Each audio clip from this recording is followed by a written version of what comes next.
It's time. Yes, it is time. For what, Nikki? Sam O'Nella Edumacation. Edumacation. That's what we're about to get today. We're going to Sorry. hear Sam O'Nella telling stories and educational content for educational purposes I just read the title. about chimps. I can't wait. I like chimps. They terrify me at the same time, but I always think about, man, it would be really cool to own a little baby chimp. I would rather have an orangutan. I do like orangutans. I think that they're very When cute. I was little, because Dunstan checks in. Yep. I was like, oh, it's true. I can have a little baby monkey and hang out. I don't know about that. No. You sure about that? 2007-ish changed my mind completely on that. Yeah. I watched it on the news and said, They be not attacking for me. people sometimes. Not for me. Cool to take care of, cool to interact with until it's not. Yep. But anyway, let's watch this beautiful Sam O'Nella video and learn about chimps. All right. Let's go. Hey kids, so we all know that, as far as living things go, humans win, not even a contest. But it turns out, if you hop to the next genome over and look real carefully, you can actually see a basic version of a lot of the stuff that makes us so great. Here's some stories about what chimpanzees can get down to in the right context. Talking about chimp tales? Now, North Korea's Pyongyang Central Zoo has a colorful history, from its humble beginnings as literally just 50 badgers in a fence, to the parrot they taught to recite poetry praising Kim Il-sung, to being the only place in Pyongyang where you can look at a dog legally. It seems the only thing that's remained constant throughout this zoo's life is that it's fucking depressing. Fortunately, both workers and animals alike found ways to cope, one of which is smoking. Azalea the chimp is currently 13 years old and is one of the shining stars of Pyongyang Zoo, purely for her ability to burn through over a pack a day. Now, I like a good old-fashioned smoking chimp as much as the next guy, but whereas most zookeepers would probably try to talk her out of something so unhealthy, the North Korean ones actually gave her supplies, just like, feeling trapped? Welcome to the club, pal. Her skills are actually pretty impressive. Not only can she use a later, but in a pinch, she also knows that old schoolyard trick of lighting one ciggy with the other. Just Holy a shame that her shit. mind wasn't put towards something a little more healthy or productive.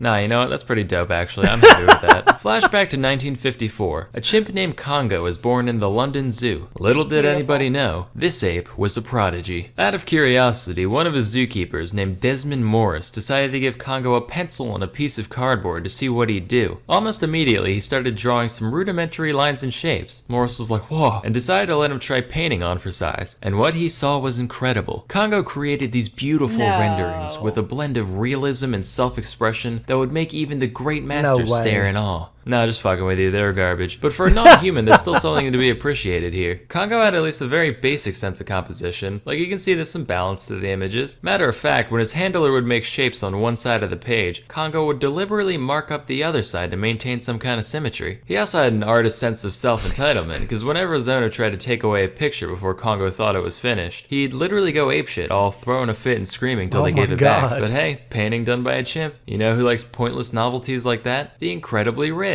In 2005, 3 of Congo's paintings were up for auction next to works by 2 obscure little artists known as Andy Warhol and Pierre-Auguste Renoir. And while the 2 actual artist pieces went completely unsold, these 3 beauties got picked up for the scant price of over $25,000 US. Holy shit. I was like, wow, I felt something for a second there. I really like the watermark on this, by the way. Like, this is my painting done by a chimp. Anyway, next we have this beast called Washoe. Washoe was the first non-human creature to learn to communicate through sign language. That's right, eat shit, Coco.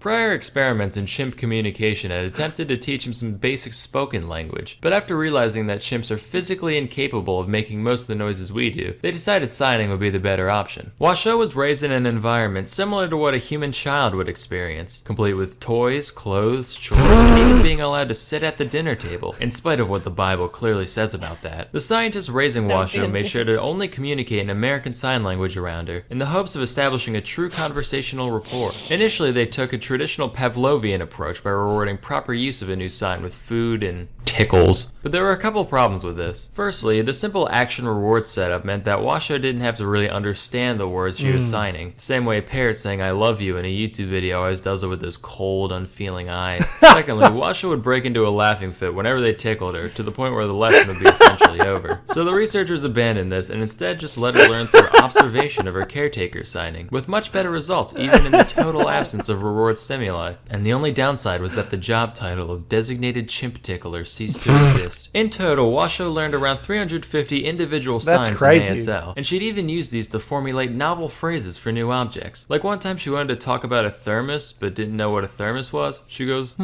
metal cup a drink. Hey, scat! A similar story comes from a chimp named Lucy, who was raised by one Dr. Maurice Tamerlan and his this. wife, Jane. The tale of Lucy's Jane life Goodall. is why this woman is now officially the third most famous woman named Jane who worked with apes. Oh, In the it's same not the vein s- as okay. Washoe, the pair attempted to gain some insight into Lucy's weird chimp noggin by raising her like you would a human. You know, dressing herself, using silverware, making tea, looking at magazines, pretending she knows what a word is, all that jazz. But as Lucy matured, things took an ugly turn. For one, since she was brought up in a basically human environment, she eventually discovered the time-tested human pastime of alcohol. The pair would leave bottles of gin around their home with Lucy, which I don't know how you'd make this mistake twice, but it was apparently a common occurrence for them to leave her alone for too long and come back like, honey? I think the monkey's fucking wasted. Again. Another one of her hobbies was sculpting crude human heads out of poop. Her own poop, to be clear. They also left some copies of Playgirl magazine around for Lucy to flip through, which she became very fond of.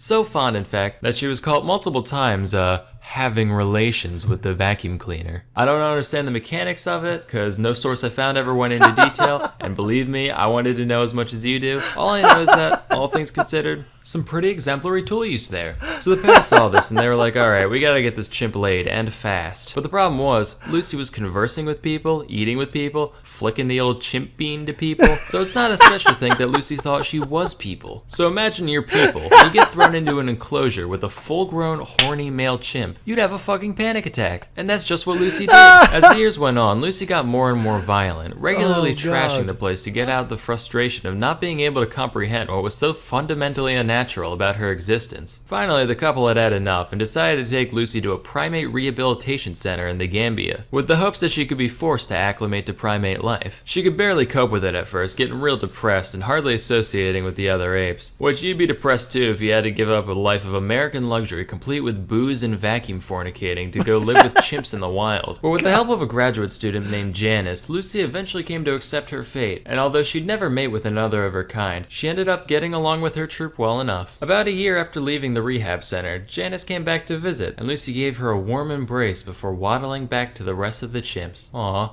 Then Lucy got poached like a fucking egg, which kinda puts a damper on the whole happy ending, but you know. Whatever. Anyway, that's all for today. Till next time, I'm Salmonella, and I fell down the stairs this morning. Well, This that had a dark turn. I already knew as soon as it said chimps and it was like true stories about chimps. I was like, oh man, this one's gonna be crazy. There's gonna be one with This some one's gonna be fucked up shit. crazy. A vacuum? Have you ever A tried that one on? A vacuum? That's. You got anything you want to tell us?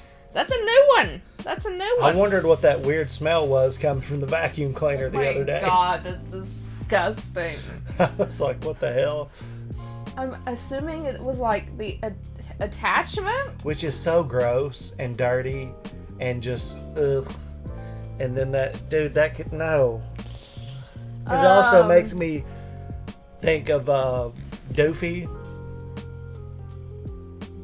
I'm cleaning my room, Sergeant Doofy. Oh, what the fuck? Not is that another from? scary movie or whatever. I don't know. That's in there somewhere. I don't really. Yeah. But he's the sheriff who's a total goof. Yeah. And it's like the sister was like, Mom caught you doing whatever to the vacuum cleaner again.